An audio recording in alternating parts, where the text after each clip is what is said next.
हम तो अलग हो गए। और आप जान लीजिए, जीवन भर हम किसी भी तरह से उन लोगों के साथ में नहीं जाएंगे।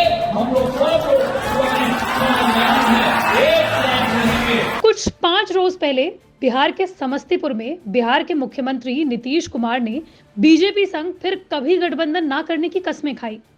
लेकिन क्या बिहार में फिर सरकार बदल रही है? क्या नीतीश कुमार आरजेडी के साथ गठबंधन फिर से तोड़कर बीजेपी का रुख कर सकते हैं?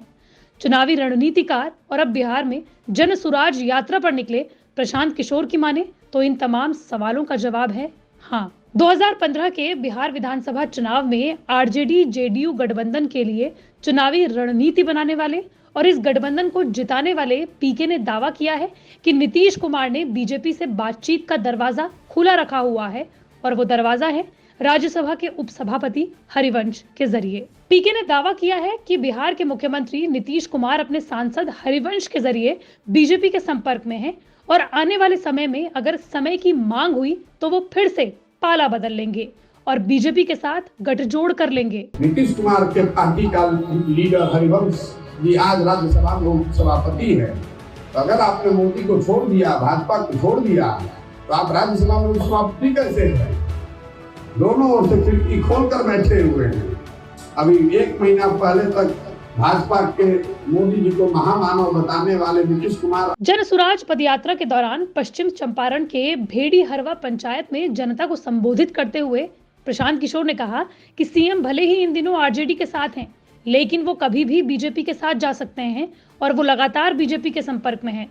2015 में अपना वोट दिया ये आदमी 2017 में आपको ठग कर भाग गया। आप नीतीश को मुझसे ज्यादा अच्छी तरीके से नहीं जानते होंगे, ये फिर आपको ठग कर निकल जाएंगे। प्रशांत ने यह भी कहा कि मुझे कुछ आए ना आए, लेकिन चुनाव लड़ाना तो अच्छे से आता है। हालांकि नीतीश कुमार की पार्टी जेडीयू ने पीके के इन तमाम दावों को खारिज करते हुए इसे भ्रामक बताया और साथ ही कहा कि नीतीश ने बीजेपी के साथ ना जाने की सार्वजनिक घोषणा भी कर दी है। माननीय मुख्यमंत्री जी और हमारी पार्टी, हमारा गठबंधन स्पष्ट कर चुका है कि हम लोग किसी भी सूरत में, किसी भी हालात में, किसी भी परिस्थिति में भारतीय जनता पार्टी के साथ नहीं जाएंगे। दरअसल प्रशांत किशोर इन दिनों बिहार में पदयात्रा पर निकले हुए हैं और उनकी इस यात्रा को सक्रिय राजनीति में आने के पहले कदम के तौर पर देखा जा रहा है। यहाँ तक कि वो कई प्लेटफॉर्म्स पर मीडिया को बता चुके हैं कि वो जनता का मूड देखकर ये फैसला लेंगे कि क्या उन्हें पार्टी बनानी चाहिए या नहीं। हालांकि अपनी इस पदयात्रा में वो नीतीश कुमार और तेजस्वी यादव यानी जेडीयू और आरजेडी पर चुन चुन कर निशाना साध रहे हैं। बता दें कि पीके नीतीश कुमार और आरजेडी के रिश्तों को लेकर इशारा कर रहे हैं, लेकिन प्रशांत किशोर जेडीयू के फिर से बीजेपी में जाने की बात किस आधार पर कर रहे हैं? दरअसल पीके नीतीश कुमार और आरजेडी के रिश्तों को लेकर इशारा कर रहे हैं।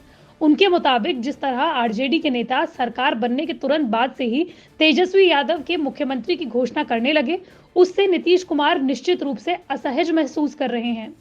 दूसरी बात यह कि सरकार बनने के कुछ दिनों में ही आरोपों के कारण पहले कानून मंत्री का इस्तीफा और फिर बागी रुख के कारण कृषि मंत्री का इस्तीफा भी बहुत कुछ कहता है। ये दोनों ही मंत्री आरजेडी से थे। हालांकि प्रशांत किशोर बिहार में परिवर्तन लाने के लिए अभियान चला रहे हैं, जिसे जन सुराज नाम दिया गया है। इसी अभियान के तहत प्रशांत किशोर अगले 12 से 15 महीनों में 3500 किलोमीटर की यात्रा करेंगे।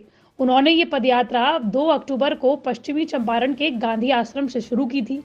बिहार में अगर सब कुछ ठीक रहा तो विधानसभा चुनाव 2025 में होने हैं, लेकिन पीके 3 साल पहले ही तैयारियां शुरू करते हुए मास्टर स्ट्रोक खेलने की कोशिश कर रहे हैं। लेकिन पीके ने जो नीतीश कुमार को लेकर संगीन आरोप लगाए हैं कि वो बीजेपी के साथ फिर से जा सकते हैं, उसको लेकर आपकी क्या राय है? हमें कमेंट बॉक्स पर जरूर बताएं।